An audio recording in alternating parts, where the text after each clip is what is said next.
it doesn't really matter where you came from, what is your background, what kind of resources do you have. I truly believe, and one of the big fans of Walt Disney is that if you can dream it, you can do it.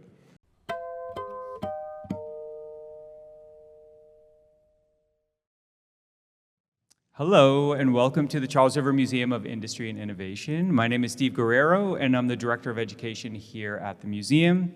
It's my pleasure to introduce tonight's Mill Talk, sponsored by the Lowell Institute.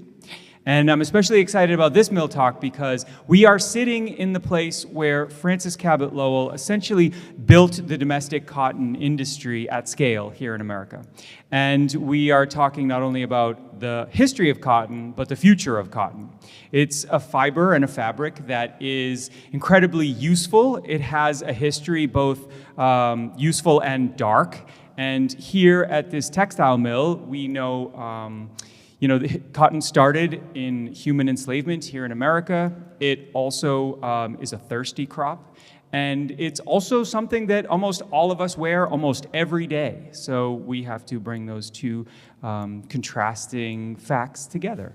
I'm really excited to welcome Luciano Bueno, who is an entrepreneur, a scientist, a founder of a company called GALY that is working on a product called Literally Cotton. And it is I'm going to probably get this wrong, but it's a type of lab-grown cotton. We're going to hear about next-generation cotton manufacturing. So please join me and welcome Luciano. Luciano. Thank you. Thank you. It'll be interesting to see what happens 200 years from now. That will be pretty exciting. So thank you so much for coming, and it's a pleasure to be here. So my goal is to talk a little bit about my journey, how I got into what I'm doing today, and also talk more detail on what we're doing at GALY, which is a company that I founded, and then open for questions, make it as informal as possible. If you are bored to death, I will probably see it, and I will try to change my dynamics, but I want to make sure you have fun at the end of the day. So just going quickly on my story, here we go. So I'm Luciano Bueno. I'm originally from Brazil. I got my citizenship in the US this year. So very excited for this. I know, perfect timing. And literally my story started a little bit tough. So my dad was a very successful entrepreneur in Brazil. And then when I was born, he lost everything. So he was very successful until I was born. But basically, I had the opportunity to follow through all the ups and downs of entrepreneurship, right? And there were a couple times that we literally passed through very difficult financial times. So there were a couple times that we literally had onion soup and cashew juice. So anytime if you invite me for dinner, never give me a cashew juice because I hate it. I can't drink it anymore because I drank it so much because that was the cheapest juice that we could find in the supermarket. But on the other hand, even with this tough beginning, I think I had the opportunity to have this foundational values that came from my family. So this is a picture of my family. Of course, I'm the one on the front. We're a big family, but basically, I think everything they taught me helped me build my character. So even going through those difficult times, I would say that love was one of the most important things that they gave me. And I hope to pass through this to my kids in the future as well. This is the neighborhood that I came from. It's called, in English, it's called a small river, but in Portuguese, it's Rio Pequeno. So basically, it was not a fantastic neighborhood. It was very tough. And I went in Brazil, you have private and public schools, different than US. Public schools in Brazil are not fantastic in education. So you don't have English classes. There's a lot of lack of professors, et cetera, et cetera. So I have to go through all of that and learn my way through it. But one of the things that I had the opportunity to learn from my dad directly is business. Since I was very, very young, he put me to negotiate and buy and sell things. So I did that with tennis shoes to other kids, video games, t-shirts, literally every item that you probably have in your household, I probably touched it or sold before. And the reason I think, without intention, he was preparing me for my future, I guess.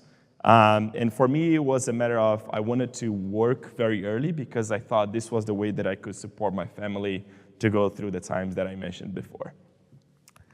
And I remember that, he always mentioned, whenever I went to him to complain about things, why I don't have this, why my friend has X, he said, if you wanted something, you go get it yourself. So it was a little bit of the tough love side of things, but I think it helped me build, again, what I am today for sure. And then I've done a little bit of everything. So I've done web design. I'm horrible at it. I've done sewing. I'm pretty bad at it. But the objective was to figure out what I wanted to do on my life. And I still remember I was doing the sewing courses because I wanted to get into this textiles industry, and I learned a little bit of how to do it. And I remember every time I would burn myself, and I would say F word. And then the teacher at the time said, look, I don't think you have a future here. Your friend does, but you don't. So I learned very rapidly that this was not my thing. But I wanted to have enough context, at least on the industry side of how textiles worked, because this is something I thought I would be working in the future for whatever reason. So then I had opportunity to go to university. So I got a 100% scholarship, and I went to study business. And in Brazil, you can study and work at the same time. So I was studying at night after my second year of university, and I went to work for Deloitte, which is a consulting and audit firm. So I remember I looked into all the companies, and Deloitte was my pick because they had all these brands, Zara, Calvin Klein, they're all their clients. So I said, okay, this is the company I want to work with. So the first day that I arrived there, I said, I want all the textile clients. And they said, well, go first, do your stuff, and then we'll see the opportunities. But I had opportunity to literally work with all of those people. And I remember that it was so intense in terms of amount of work hours that you put in, that after lunch, I typically went to the bathroom. I mean, this is being recorded, but that's fine. Typically go to the bathroom, rested for 40 minutes or so, because nobody will ask you what you're doing after lunch on the bathroom, right? So that was a good strategy in how I could balance the being tired and resting a little bit. Then with my first salary, I went to this supermarket that at the time called Santa Fe. Now it's called Supermercado Rio Pequeno. And I bought a lot of Ruffles. It's so silly, but the reason I bought those is because I went to, my dad had multiple friends who were very, successful and wealthy. And then for some reason, their kids had a bunch of Ruffles. And I said, oh my God, this is, I got there. So with my first salary, literally, I bought a bunch of Ruffles, and having that Ruffles mindset in terms of, even if it's not there for you right now, it may be there for you in the future.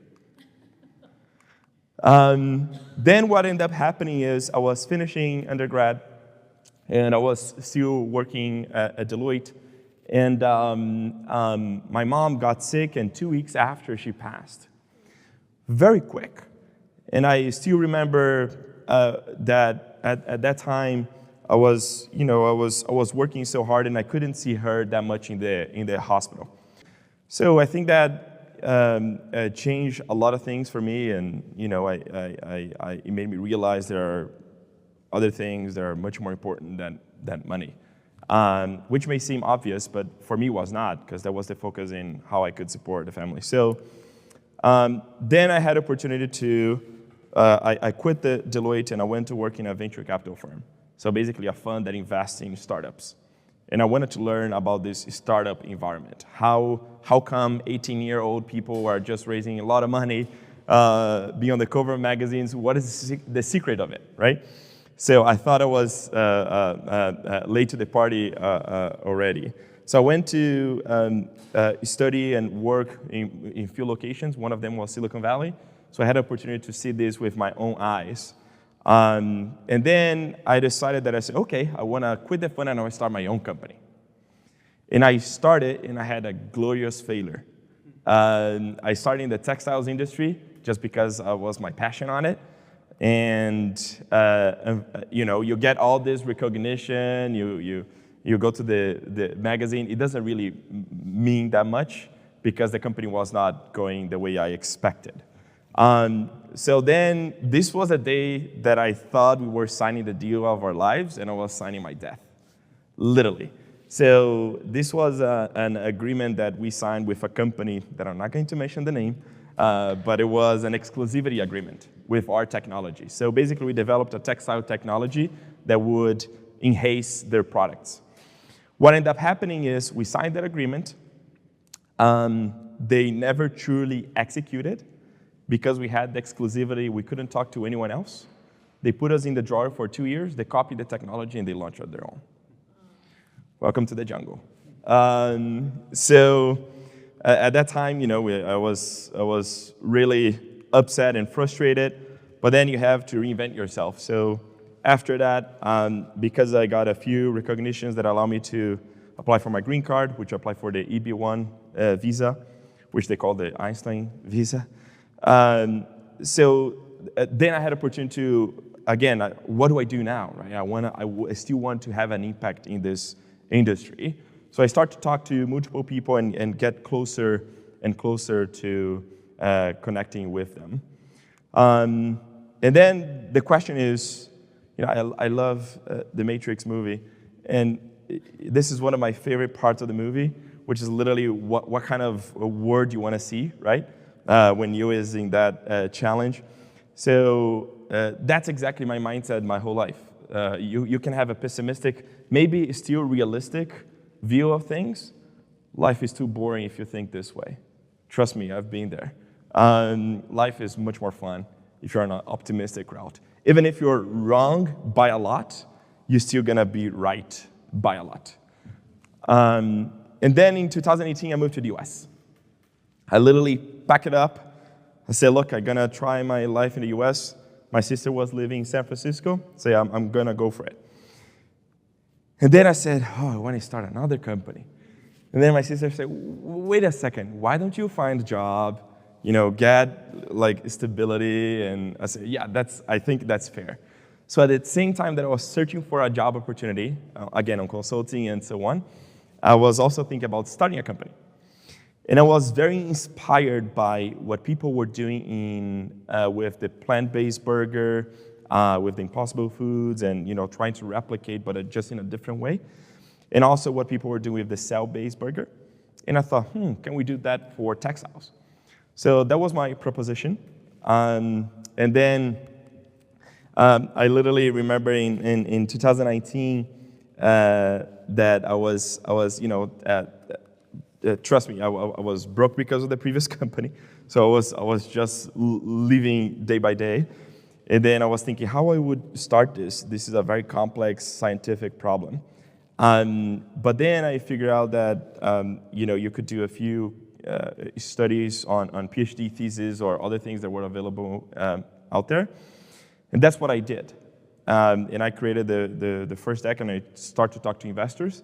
And luckily enough, you see how life is not connected at all when you see, but afterwards you see it's very connected. A person who I met 6 years ago was now an investor, and she said, look, I don't understand too much about the technology, but I trust you as an entrepreneur, I'm gonna bet on you.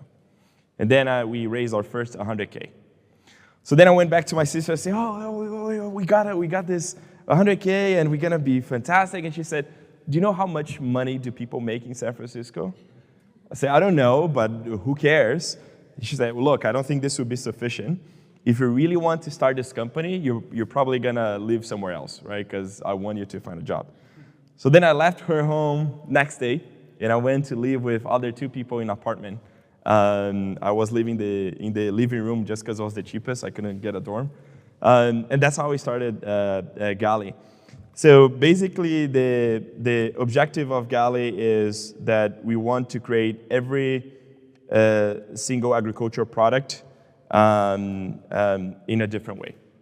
And we started doing that with cotton. We explored that we could do that with other things as well. And and the whole purpose of it, I'm going to go manual here just because it's not perfect. I was stagnant to read one article in the New York Times one day that it claimed that if we continue, what was happening on the climate, by 2040, half of the regions that produce cotton today would not be able to produce it anymore. Half of it. And then I said, wow, it's literally not so much time. It's literally, we're talking 20 years. So, and then I remember one of the things that I learned at Silicon Valley was people, that one of our investors actually, he said, you need to create businesses that will have impact in the next 20 years. He was one of the first investors on self-driving technology, which is not in the market, but it's coming. But that stuck with me, and I thought GALY could be the way to do it. So then, the reason we wanted to do it is because I have this proposition of saving the planet. I truly believe that we can do a small dent part of saving the planet by transitioning the world to cellular agriculture. So can we have both? Can we have one another? I think there's space for both, and an opportunity to do cotton and potentially other crops in just a different way. And we all know a little bit of the challenges on the agriculture today, but what really struck me is not, we mentioned about the amount of water that cotton uses and so on, and the child labor that is involved, but there's also very good practices from farmers in the US that, they don't have those issues. However, what struck me was the capacity for us to be able to produce what we want. If we're not able to produce, what do we do, right? All the crops or all the commodities, they will go price skyrocket, like what happened to cocoa.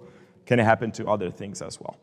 So that's a little bit on our value proposition. So we are able to do 80% less resources, much more faster, much more productive, and you're pretty much able to control all the conditions inside the fermenter, which is where we grow ourselves, and then you can create different types of quality of cotton fiber. So this is in a nutshell how our process works, and it's fascinating, by the way, to see the pictures. So this is what we call the first stem cells. So basically what we do is we get a piece of a cotton plant and we segregate that piece and put into a petri dish that has a bunch of media components, sugar, and other nutrients, so that plant tissue can regenerate in what we wrongly call stem cells. Stem cells have the ability to transform into any part of the plant.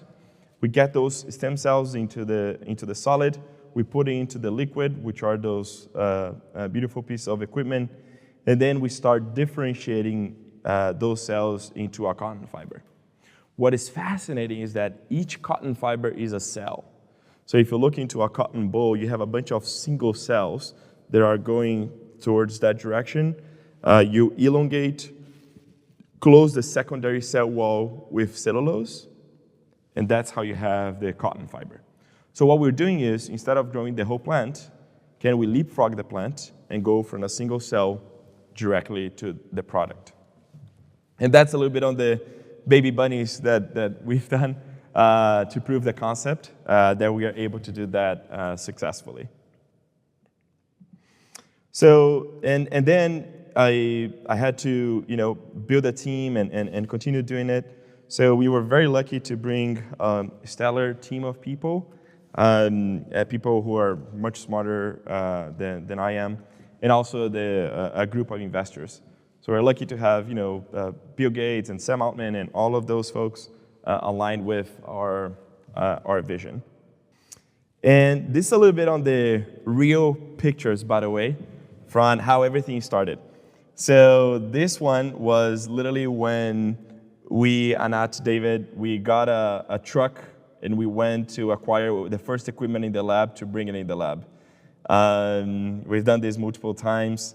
This is Leticia when we were painting the wall of our first labs. This is us collecting the samples in the field. So we handpicked lots of cotton plants. And this was the apartment that I told you. So this is the living room. And this was my airbed mattress because, I couldn't put a mattress for real. So it had to be the airbed. So it was a lot of fun. And by the way, on this picture, this was the first logo that my girlfriend at the time, my wife, designed for us. And I remember we were so proud that we have a small lab and we put our logo there. So it's silly things, but those were special moments for us. And this is a little bit on us creating the culture. So one of the strongest arguments that I have for our company is that everybody can copy different things, technology, IP, whatever it is. But the people, the culture, this is very hard to copy. They can hire your people, but if you have a different culture, they may not work well. So we invest a lot of time on the culture. As you can see, we have a lot of fun. We work very hard. We have a lot of fun. So this is when we started to spread the word. So this is us talking to multiple people all over the world, right? From the textiles manufacturers to other people in the space. This is when second time I met with Bill Gates. I couldn't believe it. I called my wife and we both cried because we couldn't believe that this was happening. So this was when we got the case study from Harvard that was about GALY. So a lot of beautiful things happened in this time. And then we start to expose the product, right? I learned from my previous experience that having the PR is good and bad. Good because it pops you out of the world to the world, but bad because it creates the wrong expectations. So everybody will think that you're thriving and you're suffering. So I try to avoid PR as much as I can, being very respectful with the PR people.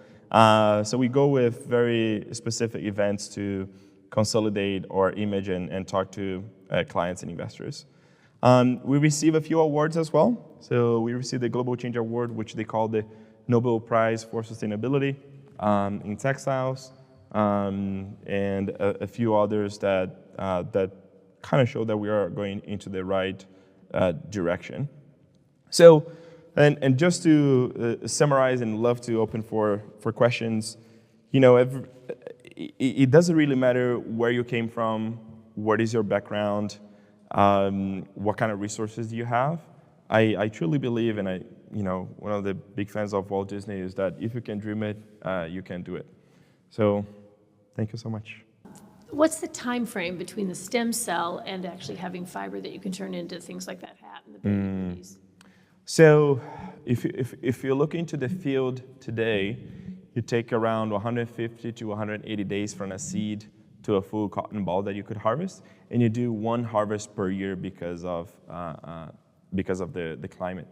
So in our case, right now we're around 40 days, but we believe that it's possible to do in around 20 to 18 days. So that means that you can do multiple harvests in a year. So your production scheme with the same footprint, you're able to produce much more because you don't depend on weather or whatever, and you're able to do multiple harvests. Wow. What type of scale are you currently operating at? And you showed some pictures of some products. Are there products, what type of products and things, have you reached market yet, or are you still, how far away are you from? Yeah, I love it. It looks like I'm talking to my board member. So right now, there's a lot of time that goes into the R&D side. So I would say that we are in a scale that is pre-commercial, that make us feel more confident that we're going to the right direction. Then it's a matter of, but it's also in addition to, you have to build a manufacturing facility or borrow from someone to make it, let's say, commercially, right? Right now, we're doing proof of concept agreements, validating the quality of the product. That's our biggest focus. Once this is like pristine, then we go into building the manufacturing capacity. So we're not on the market yet. We hope to be in the market soon, but it takes a little bit of time. I can't help but add some history, which is when Francis Caballolo started his operation here, they actually couldn't find a domestic wholesaler of his cotton cloth because everybody was so used to having British imports. Huh. So he had literally had to build the entire infrastructure of the industry. So Oh, wow. you're in good company. Yeah, for sure. Super interesting story. So I'm curious, you mentioned a bunch of factors that were better than traditional farming agriculture. What are some factors that might be worse in terms of like inputs? I assume there must be something. Yeah. So I think that it's funny because this was exactly the question that Bill Gates asked me. He said, "What is the catch?" Right? So I think one is the economics. How do you make the economics make sense to be a viable business? I think this is definitely the first one. The second is how do you balance the economics with the building the manufacturing capacity you will need, right? Because we are talking about what cotton is 25 million tons a year. It's gigantic, right? So how do you get into a tiny bit and then you expand for that? So my personal goal is I do believe that if we are a premium type of product, we can have an impact. But my personal goal is how can we be as cost competitive as traditional cotton? When we get there, I think I hit my goal. And I don't want to get too specific here, but I'm just curious, like, what is the biggest number one factor for the cost? Is it the tanks? Is it the expense of people in Cambridge? What is the number one factor there? So if we're looking to build a manufacturing capacity, we'll probably have to find places that give us, potentially a lot of energy and access to the nutrients, such as sugar.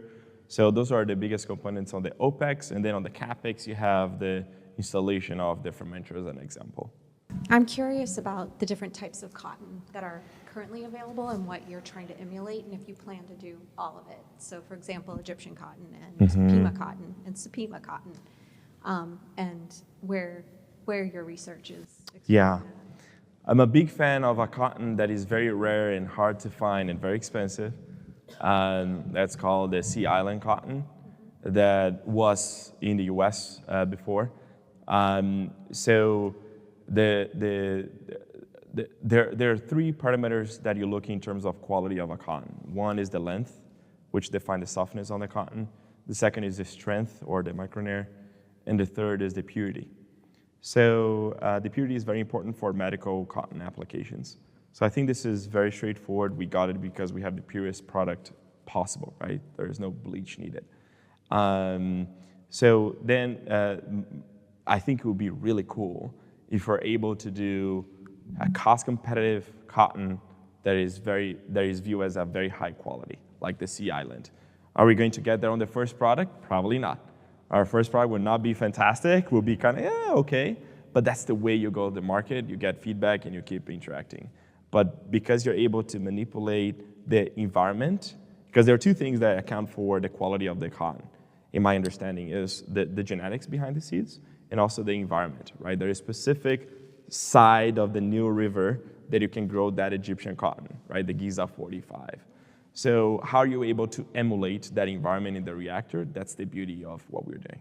I was wondering, do you have, when you're bringing in and creating the stem cell and all that, is there disease that you need to consider, or like disease-resistant combinations of? So there may be a challenge if this is endogenous from the plant material that you're getting from. If not, there's no disease. However, there is contamination that could affect the culture, right? If contamination comes in from manipulation, etc., then this could literally disrupt a production batch.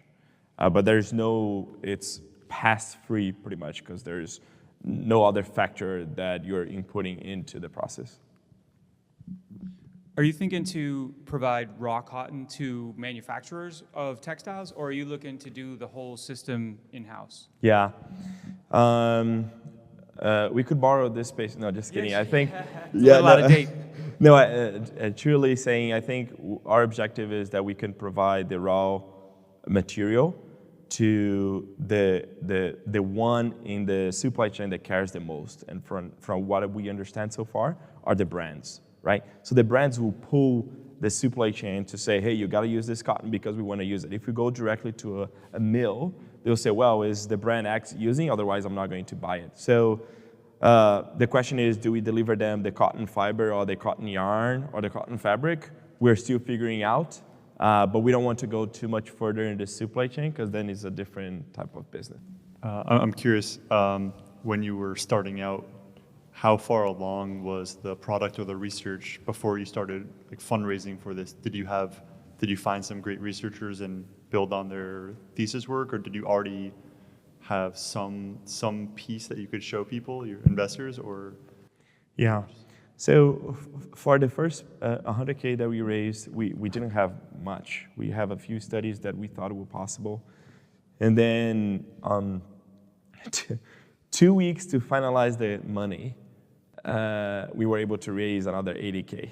And then you're able to raise a little bit more and continue doing that. So it's a very challenging thing because there is a high pressure on the venture capital side that they want the results. However, deep tech, which is the type of company that we're building, takes a long time. So you have to find the right investors to be aligned to your needs. So I would say that we had opportunity to bring talent very early on to get a little bit of traction. But again, we have to align the expectations and say, hey, this is the long run, right? This is a go big or go home. We're either gonna be very big or we're all gonna go home and learn from it. But that's a little bit on how it happened on the fundraising, and it's still part of what we do today. What has the response been from the naturally grown cotton industry? In terms of, I mean, are they supportive of this, given the potential impact of culture change, or are they looking at this as they want no part of it because of the potential competition? Right. I think we have both. So I think we have both. We had opportunity to engage with a few people in the traditional field. Some of them think this as a hedge opportunity, right? I'm hedging against myself for the future. Some of them think, well, is this real? Will this really get into the scale? We didn't have that much pushback because I don't think my fight is with the agriculture. I mean, there are challenges in every single sector, right? It's funny, when Monsanto started, they didn't want to pesticide the world and get everybody dead. They wanted to find a way to grow better crops. But then later on, you see the negative impacts of that type of technology. So I think in our case, what we're looking to do is, what are the positive impacts on what we are doing? And we hope to find people to be part of it. And this could be simply a hedge opportunity, or this could be literally the future, right? If we're not able to grow this in the US anymore, or in countries like Japan that have no agricultural land, how can you bring competitiveness in terms of agriculture to a country that has no land? So that's also a little bit on what we talk about. Can I ask, so I'm trying to envision, like, if I go into your lab, what am I seeing? What am I smelling? Do I see stainless steel? Do I see glass? Put me in that kind of place. So you're gonna see, first, when you get into our office, you're gonna smell the cheese bread that is pão de queijo from Brazil, because that's what we have on the cafeteria. Excellent. Most of the days. And then when you get into the lab, you're gonna see a bunch of people wearing, the cleanest clothes you can possibly imagine to avoid contamination. You're gonna see a bunch of weird equipment that is probably the type of equipment that when you go to a very fancy hospital is what you see. And you're gonna see people happy, people stressed, a mix of both. And you're gonna see a very unusual setting, I would say. It's a mix of stainless steel, whatever comes into mind there. So it's interesting because every time that I still go into the lab until today, I still think it's very sci-fi. And I said, holy shit, is this really happening? So it's definitely very beautiful. And maybe one last question, which is, your future workforce, what do you think they might be studying now? What kinds of skills are you looking for, or science background, or is it all science background? What's the ideal kind of candidate for the next 20-year cycle? Yeah, so who am I? But I believe deep tech, biotech in general has a huge potential, and if people could understand and materialize that, again, you're studying for something that doesn't exist, so it's kind of challenging, but you're gonna have the impact in the next 20, 30, 40, 50 years, I'm 100% sure. We either like it or not, it will be here. So I think if there are ways that you can expose yourself to, let's say, very disruptive technologies such as biotech, I would dive deep into it. If I knew that before, I would probably shift from study something else when I was starting. With that said, we need to create a setup of manufacturing capacity that it's not only for PhDs to run it, because then you're not resolving the problem. You need to make it as simple as possible to run it, that anyone without any undergrad could literally go there and run the facility. So that's a challenge because the biotech is more biopharma type, more traditional, very expensive equipment, et cetera, et cetera. So this is a shift of mindset that we have to do. It's gonna take us a while, but I think it's the future for sure. Thank you. Luciano, obrigado. Obrigado. Thank you so much. Thank you so much.